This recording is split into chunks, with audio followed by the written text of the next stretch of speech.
we're going to be trying to make a video teaching you guys how to run my favorite strategy on as many maps as possible. My favorite strategy is going to be Gwendolyn, Tack, Glue, and Village. And the reason I like this strategy is because I like the Tack shooter, I like Gwendolyn, I like the Village, I like eco strategies, and I love going late game. So if you're like me and you love going late game, then this strategy will work great for you. I wouldn't say that it's like the best strategy for ranked, but I would say it's a pretty good strategy. Now, if we could just find a game, that'd be great. But alongside this strategy, you're always going to want to be stalling, try to get the most money possible. Because on most maps, our round 11 defense is going to be the Ring of Fire. Unless we get lucky and get a map like Star, then we can do the glue tech with the village. And Salmon Ladder is not going to be a map that we can run this on. So I'm thinking for this map, I'm probably going to go Quincy. And my opponent's using Benjamin, which leads me to believe that there is a chance he'll be going the Ryan Mahalik strat. Which, I mean, I'm going to be honest, I'm a big Ryan Mahalik fan, so I'm going to be going the Ryan Mahalik strat too.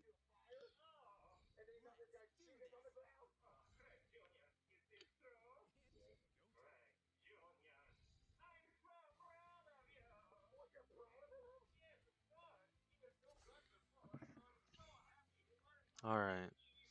So I don't know if it's better to start off with Quincy or Boat here with this little get up, but I'm going to start off with Quincy. I like Quincy over Benjamin just for the early game popping power, to be honest.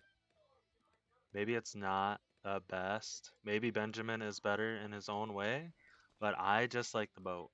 That's my personal preference. I mean, I like Quincy. Wow, I can't talk. Forgive me.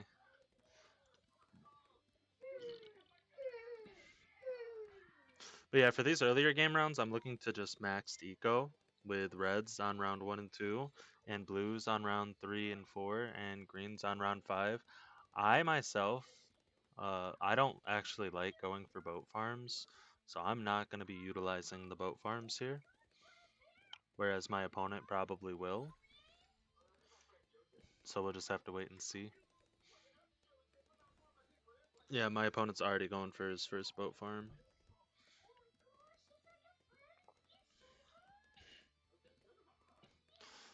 I wish that there was a good way for me to punish him.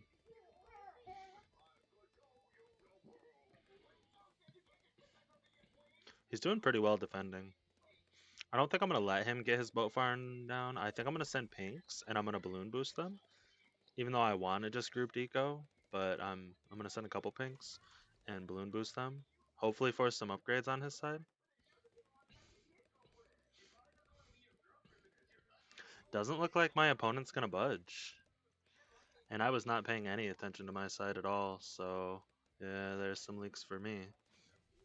There's the tower boost. He's so greedy. He's actually so greedy. And I don't get it, bro. See, he doesn't have his merchantman up now, and he's still just gonna keep being extra greedy. I should be able to force something on his side, or at least kill him. See, look, there we go. There we go. And I win. Let's go. See, that's the thing. Look, he went for a merchantman, and he had his Benjamin, so he was in a really good spot. But I just pressured him just enough that we were able to get the win there. So we'll take that. Now back to today's focus. We're focusing on the strategy Gwendolyn, Glue, Village, Tag. Now, obviously, the most dominant map is gonna be Star, but there are some ways that you can put the strat together on some other maps. All right, definitely not ports or Banana Depot. Honestly, Cobra Command definitely isn't a good map for it, but we're gonna make it work. Or my opponent's just gonna disconnect. That works too.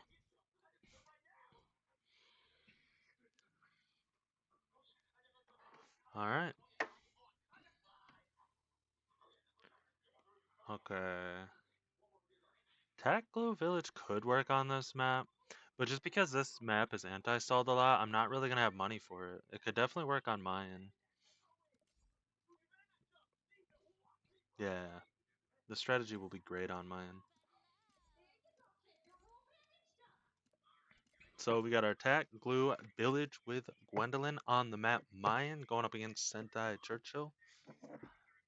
I mean Captain Churchill. Jeez. Jeez. In case you couldn't tell, I'm a Sentai Churchill fan. Or at least I was before he got nerfed. He used to be one of my main heroes before he got nerfed. Alright, so we're going to start this off with grouped reds. Just straight up maxed eco. The only problem is that my opponent will most likely be anti-stalling here. I really don't see why he wouldn't be, so that is definitely something that we're going to have to deal with. And now I'm going to focus on getting down my tack shooter as soon as possible. And one thing that I didn't really talk about is you definitely want to have Gwen on last as long as you can, and then switch it to first, just to ensure that you'll be able to fully defend while you are trying to save up for that tack shooter. That just buys you more time, you know? And then like for these blues, maybe I don't need to, but I'm gonna switch Gwen back to first, just to be safe, and then I'm gonna put her right back on last. Because at least in my opinion, she's way more effective on last here. So anytime like I'm worried, I'm gonna switch her to first. It's always good to buy your cocktail if you have a more aggressive opponent. Mine's not being aggressive, so I'm not gonna worry about buying it. I'll just wait for it to come back naturally.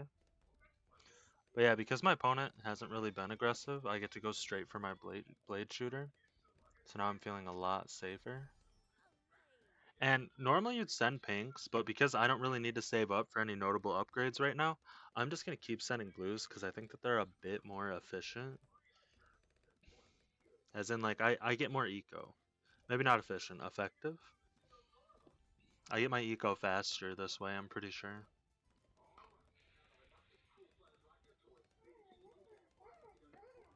Someone correct me in the comments if I'm wrong, but I'm pretty sure blues are a bit better than pinks. Now we're just going to transition right into greens on round 5. Now, if we were both stalling, then I would send greens until round 7. But because we aren't both stalling, I am going to send blacks on round 6, and then I'll send yellows on round 7. Because like if me and my opponent were both anti-stalling, then I wouldn't need to save up money for yellows. But I do want to save up money for yellows, and I do want to layer the yellows.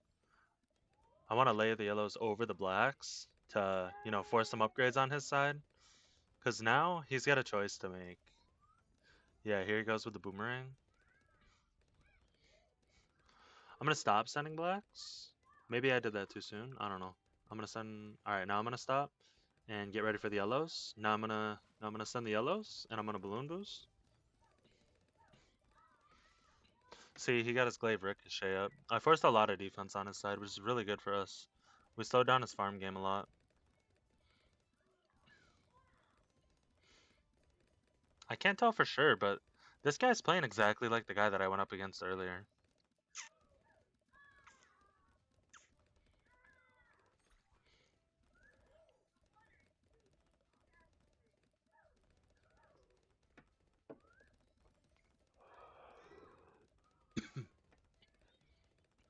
Forgive me if I'm not the best at talking to myself. I'm kind of new to this.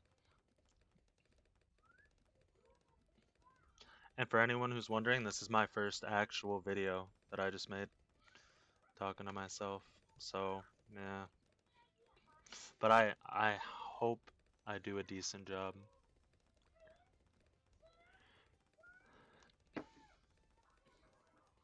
I would actually appreciate any criticism in the comments. You see, this is weird. This guy's going for just straight up farms. I wonder if he's just going to all out me. He's going wizard, boomer, So, oh, Wizard Boomer.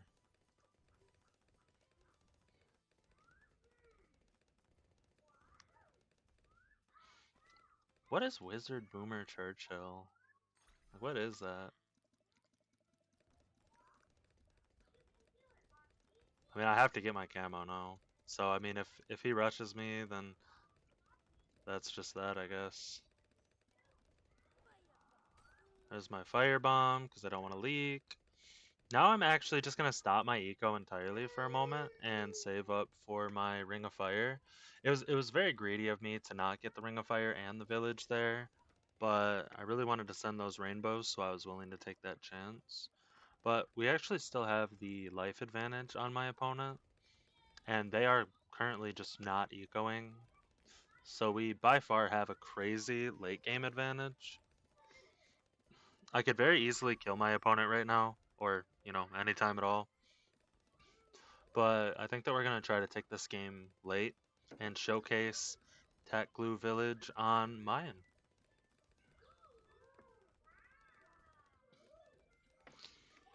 Because a lot of people only think that this strategy is viable on Star, but it's pretty good on Mayan.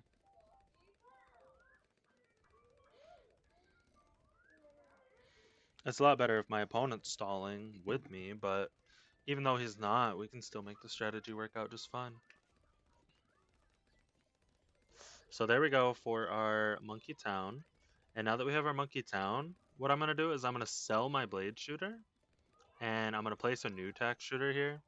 And I'm going to just start getting an overdrive, but I'm not going to get the overdrive unless I need to. I'm going to target my cocktail probably right up here. And we're going to defend this Moab a little weirdly, so I'm going to pop my cocktail now, and I'm going to start that burn damage. And then what we're going to do is we're going to firestorm the Moab. So instead of going for an overdrive, oh, we don't even need to. Well, instead of going for an overdrive, we just greed really hard here and we get up our Monkey City. Or we don't get up our Monkey City because he's sending us a rush, which we should be able to fully defend very easily, by the way. I mean, don't get me wrong, Fortified BFB sucks, but, we got this. Just as long as he doesn't send us a ZOMG. But it looks like he is? Or did he upgrade his farm? I can't tell if he upgraded his farm or if he sent us a ZOMG. I don't know how I feel. Oh, I don't know how I feel. Okay. So we leaked to that. That's fine. So for the ZOMG, we stop our eco. Okay. We just full stop our eco. So we can actually afford to defend this. Okay. So I think I'm going to go for glue.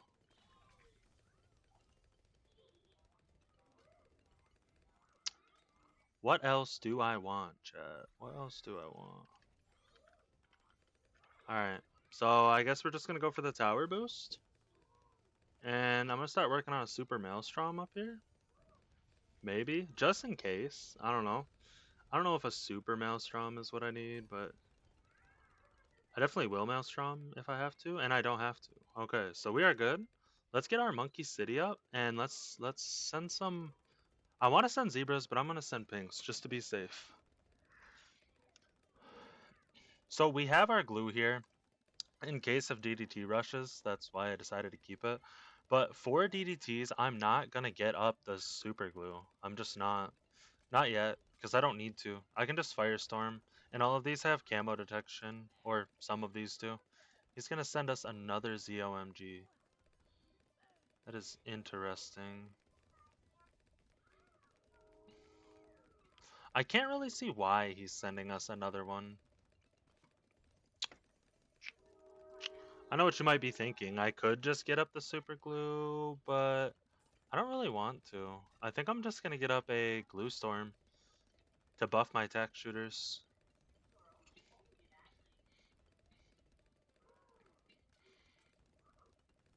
Let's see. Let's see what this does. So we do glue storm and we do firestorm. And I don't even think that we need a tower boost. But we will be ready just in case. No, we're chilling. Alright, now he could send us DDTs, so we need to be ready for that. And I used my Firestorm and my Glue Storm. It looks like he's gonna? Or is he going for... Yeah, he is. Oh boy, chat. I think I messed up. Did I mess up? I didn't mess up, we're good. My micro was a little bad there. What's he doing? My Glue Storm's still active, right? So I'm good? Yeah, I'm good. I defend these. Let's go. No super glue needed.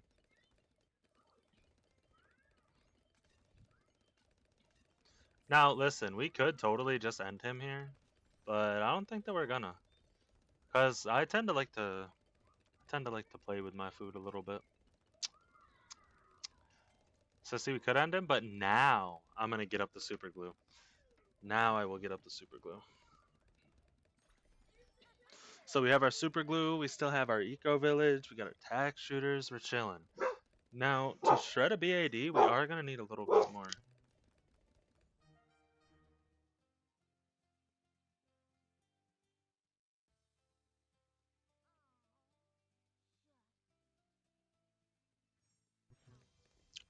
Sadly, my audio for this video got messed up. I didn't actually get myself talking, so I guess I'm gonna kind of do a voiceover. Uh, this last game was just very surprising to me that both me and my opponent ended up running tack on this map, because you don't really see tack on this map too often. But as you can see, tack glue a village on precious space, surviving with just one island. And this game actually ended up getting quite interesting, to say the least. You see, it's round 12. I've got my Gwen, I got my camo village, I got my tack shooters, and I'm chilling. I'm even getting set up for an overdrive. And my opponent's running Jericho with mortar. My opponent hasn't been that aggressive toward me yet either, so here I am just thinking that we're about to go late game with this strategy. But I'm kind of worried because I don't have life advantage, so I keep constantly rushing my opponent, trying to get that life advantage back, and it's just not really getting me anywhere.